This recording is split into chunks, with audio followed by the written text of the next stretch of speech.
presentation. We have to present it in class and just talk about what happened. Okay, well, great. Well, this is a special council meeting, I guess, you know, not one of our regular ones. That'll be next week. Okay. Okay, well, welcome. Thank you. Thanks. Okay, the first item on our agenda is item 1, which is a resolution affirming the bid tabulation and construction contract for the Johnson Drive Rehabilitation Project. And so, who's going to give us the good word? We're kind of going to tag team this, yes. As you know, well, John Belzer is off this week. Dan Miller, the project manager, who was here during the award of the Martway project, was also unable to attend tonight. So pretty much we've followed up and verified with the recommendation to approve the resolution. Some follow-up questions that the mayor and I had asked Dan specifically that may have popped into your minds also was, given the large discrepancy in the low bidder between the first and second place bidder, and we wanted to make sure that we were going to get a quality contractor that would do a quality job. So in following up with that, I'd like to read an email that I got from Dan Miller. VF Anderson was the low bidder on the project. They are approved for federal aid construction by KDOT and have done this type of work in Missouri, Independence, among other places. There is no existing paperwork I am aware that would disqualify them. VF Anderson is on the FHWA approved list, and I don't know what that's an acronym for. I think Federal Highway Association. Yes. VF Anderson was a low bidder by over $800,000. This is a pretty significant difference to the number 2 bidder, but I am comfortable with the design work by Olson, the design engineer, and the construction administration team. We all worked together on the Martway project, I think successfully. While anything is possible, I cannot envision how we would get in a situation where we would spend as much on the extras as the difference between VF Anderson and the second low bid. I just completed a $2.1 million stormwater project with VF Anderson. I am familiar with their staff, and they intend to use the same field superintendent, and I think we can be successful again. So again, some of those questions were some concerns over the low bidder maybe lowballing and then hitting the city back with change orders and various things to drive up the ultimate costs. Of course, we want to stay on top of that. We do expect some change orders because this is a rehabilitation of existing and you don't know what's out there. But any contractor that we awarded this bid to would have to be facing the same things, and it will be truly field changes necessary and not just adders to increase their costs. So with that, can answer any further questions. Please call the question. Vandenberg. Aye. Quinn. Aye. Kring. Aye. Cowdery. Aye. Andre. Aye. Gibbs. Miller. Nay. Shepherd. Our agenda are the acceptance of bids and authorization for GO Bond Series 2013C for the Johnson Drive construction. Who's going to start off with this? I will let Mr. Kimmel share the good news with us, please, Mayor. Yes, he is. Happy to. Where's that one? Just Martha. Good evening, Mayor and council members of the School of Elders, and those are we hers did to have a really fantastic result on the city's behalf today. I'm just going to share a few points from this sale report.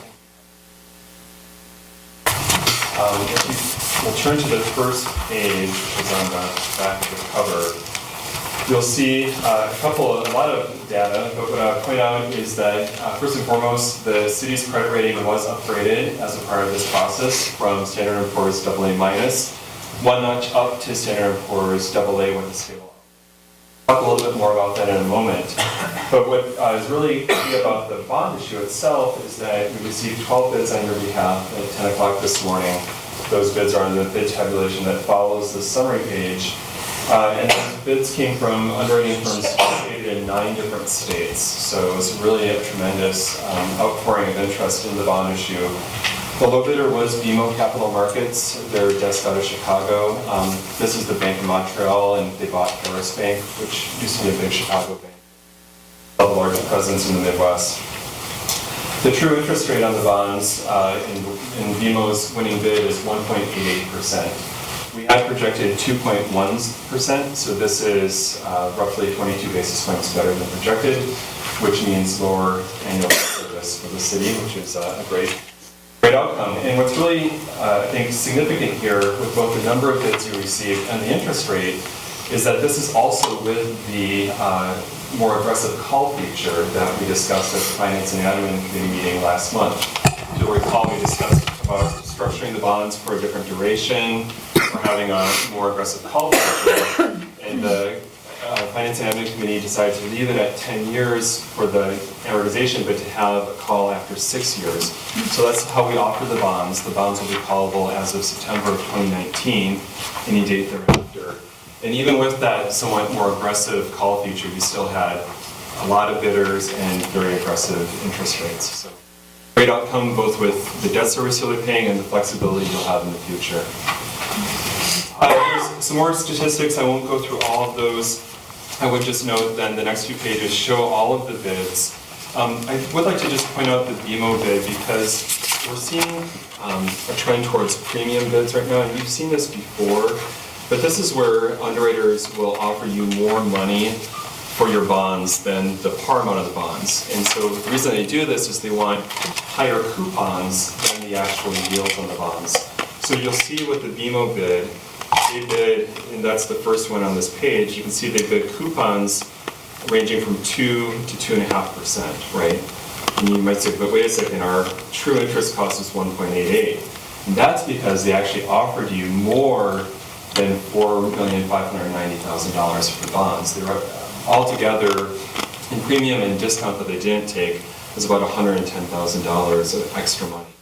Now, what we did then is we reduced the bond issue by $110,000. So what you'll be approving tonight with the ordinance is a bond amount of $4,480,000, okay, instead of $4,590,000. So you're still achieving the same net funding, but it's just something that's going on in the market where the underwriters, with rates being so low, they're saying, hey, we at least want the coupons to look better, even though you can see the yields start at 0.4%. And then just creep up to 2.55%. So I wanted to point that out because a lot of the rates, if you just look at the rates, look very similar. But BMO's premium was really the deciding factor in making them the best bidder. Then I would just point out also the final debt service schedules. Again, I won't go through this in great detail, but I think what you'll find most interesting is actually the last 2 pages. What we did here is we broke out the Interceptor debt service separate from the street-related debt service. Recall that these are both Johnson Drive-related purposes, but one is Interceptor and one is street. And Ms. Smith can give you specific details, but with these lower interest rates, the annual debt service requirement is going to be lower on both the Interceptor and the street side from what was budgeted previously. So really fantastic results. Great. And then, Mayor, if I can just go over the rating really quick, and then I'll be quiet and we can take action on the ordinance and the acceptance of the bids. So you also have the S&P rating rationale that describes how they came to assign this upgraded rating of AA with a stable outlook. And you might notice, I know you read these things carefully because they're so exciting, but S&P has changed some of their terminology. They changed their methodology slightly, and with that, they're using some different descriptors. So you'll see they use the words strong, adequate, very strong, weak, and strong. And this really relates to their new framework. I would point out that what's really impressive is that they affirmed their belief that your financial management is very strong. That's extremely unusual. There is a small fraction of the rated entities of any rating that have a very strong component on financial management. So that's really a feather in your cap and in your staff's cap for having those strong financial management practices. And on the other end of the spectrum, I would point out that they do categorize your debt and contingent liability profile as weak. That again is a pre-prescribed term. And what's key here is that they include both your existing debt as well as the projected gateway debt. This doesn't mean that you're in risk of having your credit rating downgraded whatsoever. They actually say we project a stable outlook for you, but just given the amount of debt that you have now and that you're projected to have, they're saying, hey, you're elevated and we'll just, want to keep an eye on it. But it wasn't a cause of alarm per se, they just categorize it in that particular way, just as they used to. Very strong on the financial management side. So I can go into more detail on that if you'd like, but overall it was a very good discussion. These were the same analysts that rated the city this last summer for the pool bonds and the streetlight bonds, and so we were able to pick up where we left off in the summer and having them understand the Gateway project so that whenever that financing does happen, we don't have to start from square one, I think will be very helpful as well. So with that, are there any questions about either the bids that were received, the debt service, or the credit rating? Awesome. Thank you. Excited for you. Yeah. Right, and, Appreciate all your hard work. I mean, it's just been staff's work. It's been a great team effort. And I should point out that Bond Counsel Gary Anderson has been a big part of this as well. He's here if you have any questions about the ordinance that you'll be asked to approve here. Thanks. Okay, so the first thing we need to go ahead and do is approve the bid. I would entertain a motion. Madam Mayor, I move the City Council approve the bid of BMO Capital Markets for the 2013 C General Obligation Bonds at a true interest cost of 1.88%. Second. Second. Any discussion? Please call the question. Gibbs. Aye. Dannenberg. Aye. Cowdery. Nay. Kring. Aye. Shepherd. Aye. Miller. Nay. Andre. Aye. Quinn. Aye. Next that we need to do is adopt our ordinance, which will authorize and provide for the issuance of the bonds. Madam Mayor, I move the City Council adopt an ordinance authorizing and providing for the issuance of general obligation bonds, Series 2013 C of the City of Mission, Kansas, providing for the levy and collection of an annual tax for the purpose of paying the principal of and interest on said bonds as they become due, authorizing certain other documents and actions in connection therewith, and making certain covenants with respect thereto. Second? Second. Any discussion? Madam Mayor. Yes, Mr. Andre? Ms. Smith, can you remind me how much one ERU brings in currently citywide? Roughly $90,000. $90,000. Okay.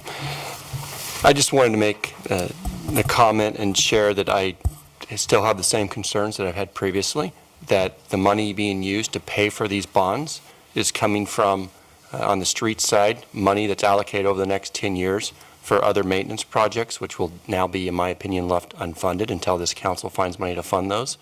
And for the stormwater piece of this, there is an assumption that this debt will be paid over 10 years, while this council's current policy is only to increase the stormwater fee for the next 5 years. So that leaves a funding gap, and in my opinion, obligates us to make a tax policy of increasing the stormwater fee for an additional 5 years. I do not believe this is the time to do that. I don't think this is the right way to govern. I'll be voting against issuing the bonds because of that. Advisory. Thank you. Like me to make a comment? I would just offer a comment. I think, I think a couple of things. If you look at, when we put the capital improvement plan together, we had anticipated about, go back and look at that capital improvement plan between the stormwater projects and the street projects. If you go back and look at that plan, there's the 5 years in that capital improvement plan, and we would anticipate that that would be in place with this existing level of debt service. As you will recall, you pulled out of that capital improvement plan any other major street rehabilitation projects wanting to come back and build those back in the future and look at. But in order to tackle the next ones on the list, you were going to be looking at outside, either garnering other outside funding sources or looking at some other revenue enhancements. So in fact, the debt service on the street side of this doesn't impact the annual street maintenance program. That has been programmed and left in the 5-year CIP. I guess we disagree. When we see an additional, I've lost track of the number, and on this specific project, I have $1 million to $2 million floating around in my mind, but I know there's stormwater and there's streets, so it gets a little complicated. When we put together a street maintenance program that was based on an 8-year cycle of maintenance, as well as a 10-year cycle of major construction, and that was put together in 2010, 2011 with certain cost estimates and placeholders. And when this street portion of this project comes in over that, and there isn't additional funding identified to pay for that, something has to not get done, because that program, that funding schedule that was put in place by this council did not have that additional money in there. Based on how I'm interpreting all this data over the months we've talked about it. Now, whether we're shifting things out beyond a 10-year plan, there's all kinds of different ways we can look at it. On the stormwater side, I will say that, yes, we've known from the time the interceptor was, and the ERU was increased to fund the interceptor portion, that it wasn't sufficient to cover the anticipated cost of that. So we've had that discussion for a couple of years already. Necessarily having to increase the stormwater utility fee in those ERUs in advance of paying the debt service.